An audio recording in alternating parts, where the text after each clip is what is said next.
여러분은 어떻게 기도하고 계십니까? 기도를 잘하냐 못하냐는 교회 생활을 오래 한 것과 상관이 없습니다. 마치 자동차를 많이 탄 것과 운전을 잘하는 거랑은 별개의 문제인 것과 같습니다. 기도를 어떻게 해야 하는지, 어떤 형식으로 해야 하는지, 심지어는 기도가 뭔지 제대로 정립되어 있지 않은 분들도 있습니다. 이미 벌어진 일을 따지며 기도하는 부류들도 있고요. 이 일이 어떻게 해결되기를 간구하는 사람들도 있습니다. 사실 영적 대화라 할 수 있는 기도를 잘 못하는 사람들은요, 기도를 잘 안 해서 그렇습니다. 늘 만나는 친구랑 할 이야기가 더 많고 오랜만에 만난 친구랑은 할 말이 별로 없는 것처럼 하나님과 대화를 자주 안 하니 기도가 잘 안 되는 것입니다. 기도는 교회 가서 해야지 집에서 기도가 어떻게 돼? 이런 사람은 기도를 집에서 안 해봐서 그렇습니다. 학생들이 카페나 식당이나 어느 곳에든지 책을 펴고 공부할 수 있는 것과 같습니다. 개혁교회 값진 유산 중 하나인 하일데베르그 요리문답에서 기도는요, 감사의 행위로 설명되고 있습니다. 구원받은 성도들에게 기도가 필요한 이유는 무엇이냐라고 말하고 있는 것입니까? 하나님께서 우리에게 요구하시는 감사의 가장 주요한 부분이다라는 것입니다. 오직 하나님의 인도하심에 의해 살아가는 우리가 그의 은혜와 선하신 손길에 감사를 전하는 것이 기도이기 때문입니다. 기도는 감사하는 것입니다. 그뿐 아니라 우리가 오직 탄식하는 마음으로 하나님께 그의 은혜를 계속해서 간절히 구하면 하나님께서 기도를 들어주신다라는 믿음으로 하는 것입니다. 아버지께 기도하라라는 제목으로 말씀해 주는 교훈을 함께 나누겠습니다. 첫째로 하나님께 기도하라입니다. 제자들이 예수님께 우리에게도 기도 좀 가르쳐 주십시오라고 간청했습니다. 왜냐하면 세례요한의 제자들은 기도를 배워서 잘하는데 자기들은 기도를 잘 못하기 때문입니다. 그 요청에 의해서 예수님께서 가르쳐 주신 기도가 마태복음에는 6장에, 누가복음에는 11장에 기록되어 있습니다.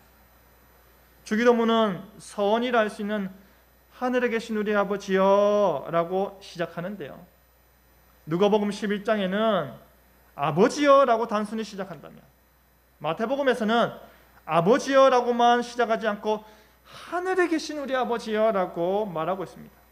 그럼 사실 우리는요, 주기도문을 토시 하나 틀지 않고 그대로 암송하여 기도하지만 누가복음 11장에 나타난 주기도문과 마태복음 6장에 나타난 주기도문의 표현이 다름을 볼 때 뭘 알 수 있습니까? 예수님께서 너희는 이렇게 기도하라고 가르쳐 주신 그 기도는 주문을 외듯이 그대로 외워 기도하라는 말입니까? 아닙니다. 이와 같은 형식으로, 기도 형식으로 기도하라는 것입니다. 문구를 가르쳐 주신 것이 아니라 무엇을 가르쳐 주시는 것입니까? 원리를 가르쳐 주시는 것입니다. 방법을 가르쳐 주는 것입니다.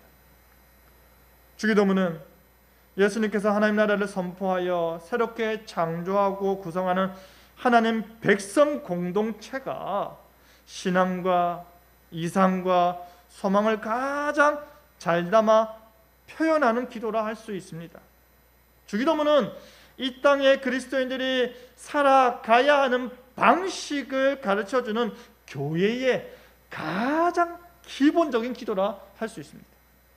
주문이 아니라 그리스도인의 오늘을 위해 가장 현실적인 기도인 것입니다. 그럼 1차적으로 기도란 우리가 빌립보서에서 보았듯이 하나님께 간구하는 것이며 감사하는 것입니다.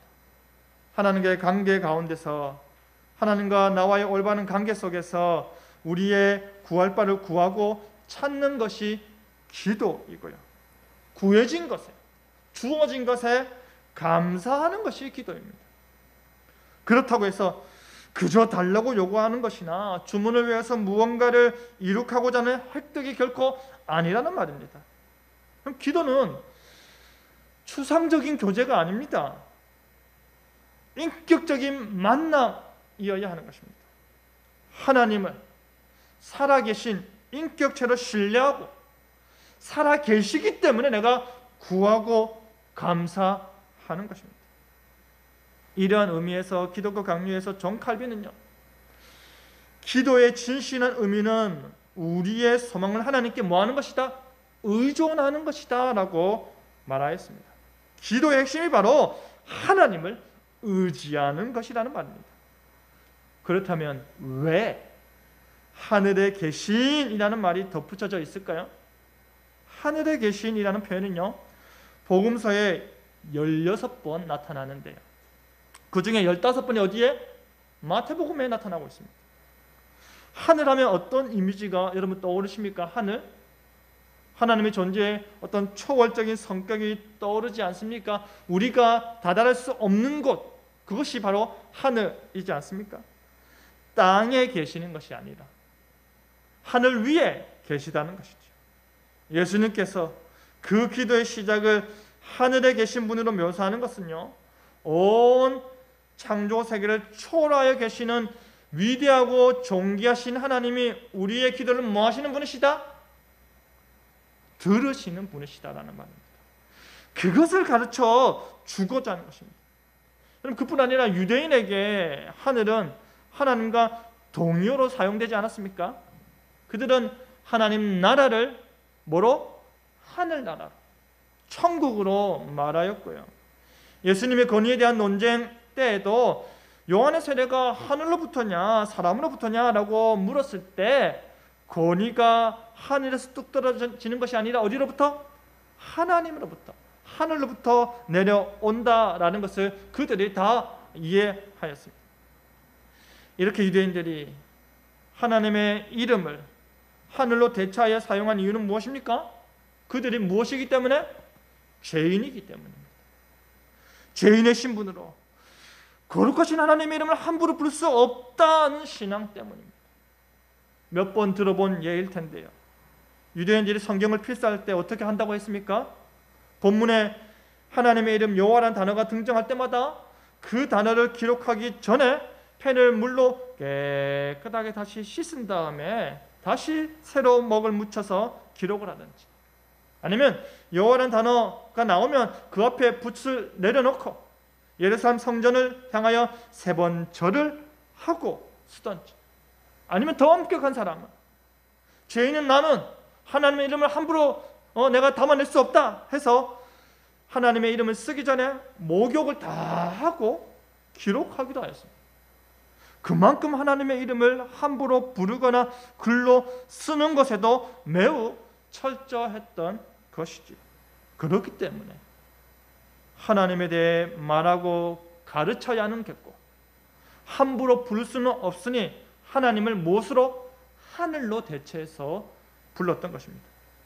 하나님께서 하늘에 계시다는 것은 어떤 의미입니까? 하나님께서 그곳에 존재하고 계시다는 것입니다.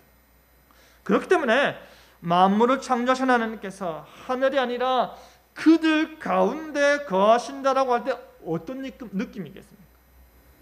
그리고 솔로몬이 언약궤가 성전으로 들어올 때 하나님이 참으로 땅에 거하시리까? 라고 물었습니다.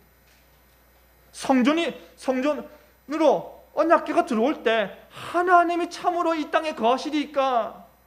하늘과 하늘들의 하늘이라도 주님을 용납하지 못하겠거나 하물며 내가 건축한 이 전에 들어오시겠습니까?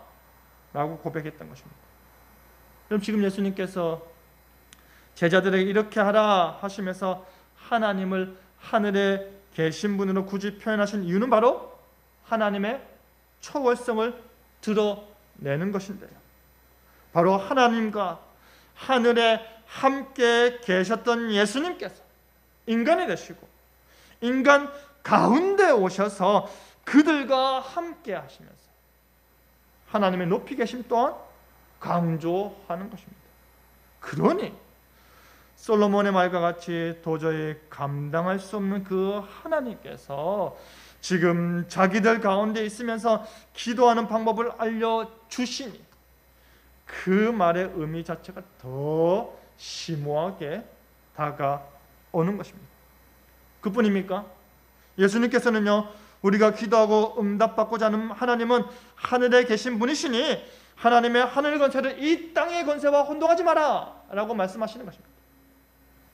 이 땅에서 최고 권력가가 베푸는 그 어떠한 권세와는 비교할 수도 없는 하늘의 권세로 우리 하나님께서 응답하신다라는 것입니다. 그의 전능하신 능력으로부터 영육간에 필요한 모든 것을 기대하라고 가르치는 것입니다. 그 살아계신 하나님의 존재가 내 삶 속에서 점점 더 커져간다면 우리는 어떻게 될 것 같습니까? 우리가 아무리 힘들고 아무리 분주하더라도 기도할 수밖에 없는 것입니다. 너무나도 지쳐서 너무나도 힘들어서 아무것도 할 수조차 없을 때라도 무슨 힘은 남아있는 것입니까? 기도할 수 있는 힘은 남아있는 것입니다. 사주 시간이 많아 한가하더라도 하나님을 의식하지 못할 때 우리는 기도하지 않았던 것을 솔직히 많이 경험하지 않습니까? 하늘에 계신 하나님을 바라보시기 바랍니다. 온 우주 만물을 창조하시고 온 우주 만물이 품을 수도 없이 초월하여 계신 하나님을 향해 눈을 드시기 바랍니다.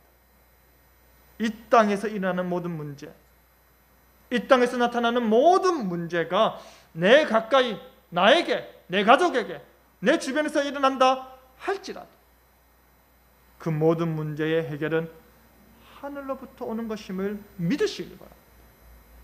우리를 창조하신 하나님께서 우리가 이 땅에서 호흡을 시작한 그 순간부터 우리를 목양하고 돌보고 계시기 때문입니다. 사랑하는 성도 여러분, 기도의 대상이신 하나님에 대해 올바르게 알고 풍부하게 아는 것이야말로 우리를 이 세상 사람들과 구별되게 하는 가장 중요한 특징임을 기억하시기 바랍니다. 그러니 하나님을 알기를 힘쓰는 것이 하나님께 기도하는 첫걸음임을 잊지 마시기 바랍니다. 하나님 어떠한 분이십니까? 오직 하나님께서는 온 땅과 하늘 위에 계셔서 홀로 영원하신 분이십니다. 저 하늘 보좌에서 우리를 바라보시며 우리의 기도에 응답하시는 분이십니다. 간절한 기도의 실천 속에서 하나님만 바라보는 여러분 되기를 바랍니다. 둘째로 아버지께 기도하라입니다. 우리는 늘 기도하고 있습니다. 때로는 하나님의 즉각적인 기도 응답에 매일매일이 기쁘고 감사가 넘치는 삶을 살기도 하고요. 때로는 응답이 너무 더디 이루어지는 듯하고 하나님께서 내 기도에만 응답하지 않는 것 같아서 우울한 삶을 살기도 합니다. 그렇다면요, 하나님께서 기뻐하시고 들으시는 기도는 어떤 기도일까요? 우리는 어떻게 기도해야 할까요? 기도는 하나님을 의지하며 살아가는 모습이라 할 수 있습니다. 그렇기 때문에 기도는 하나님과의 인격적인 관계 속에서 이루어져야 하는 것입니다. 하나님을 의존하는 내 믿음을 보이는 행위가 바로 기도라는 것입니다. 눈을 감고 두 손을 모으고 하나님께 무언가를 말하는 것만이 기도가 아니라 거기에서 그치는 것이 아니라 내가 그 기도한 바가 하나님께서 들어 응답하실 것이다. 내가 구하는 바가 하나님의 뜻에 합하다라는 그 믿음으로 그리고 그 결과를 하나님께 의존하는 행위가 바로 기도라는 것입니다. 그렇기 때문에 우리는 기도할 때 바알 선지자들이 중언부언했던 것처럼 했던 말도 하고 했던 말도 하고 같은 단어 몇 시간 동안 반복하는 그런 기도를 해서는 안 됩니다. 우리는 바리새인들처럼 외식하는 모습으로 자기 가시를 위해서 내가 몇 시간 기도를 했다, 내가 무엇으로 기도했다, 내가 이래 했다 해서도 안 되는 것입니다. 은밀하게 하나님과 나와의 관계 가운데서 이루어져야 하는 것입니다. 비가 올 때까지 기우제를 드리는 인디언처럼 약속에 대한 믿음 없이 무작정 기도해서도 안 되는 것입니다. 우리는 참으로 살아계신 하나님을 신뢰하며 인격적인 관계 가운데서 믿음으로 기도해야 하는 것입니다. 하나님과 인격적인 관계 속에서 하나님의 자녀로서 기도해야 하는 것입니다. 자녀답게 기도하라고 가르치신 것이 무엇이다? 주기도문이라는 말입니다. 여러분, 우리말로는요, 하늘에 계신이라는 말이 먼저 등장하지만 헬라어로 원어 성경을 보면 어떤 단어가 먼저 등장하는지 아십니까? 우리 아버지입니다. 다시 말하면 주님께서 제자들에게 기도를 가르치실 때 먼저 아버지라 부르면서 기도해라 라는 것입니다. 우리도 기도를 가르쳐 주십시오. 그래, 아버지라 부르면서 기도해라 라고 가르치시는 것입니다. 놀랍지 않습니까? 주께서 기도를 가르치시면서 기도를 듣는 대상이 하나님이신데 그 하나님이 바로 우리 아버지이심을 분명히 말하고 있는 것입니다. 하나님께서 그리스도를 통하여 우리의 아버지가 되셨다는 사실을 어린 아이처럼 믿고 경외하도록 가르치시는 것입니다. 이것이 우리 기도의 가장 기본이 되는 것입니다.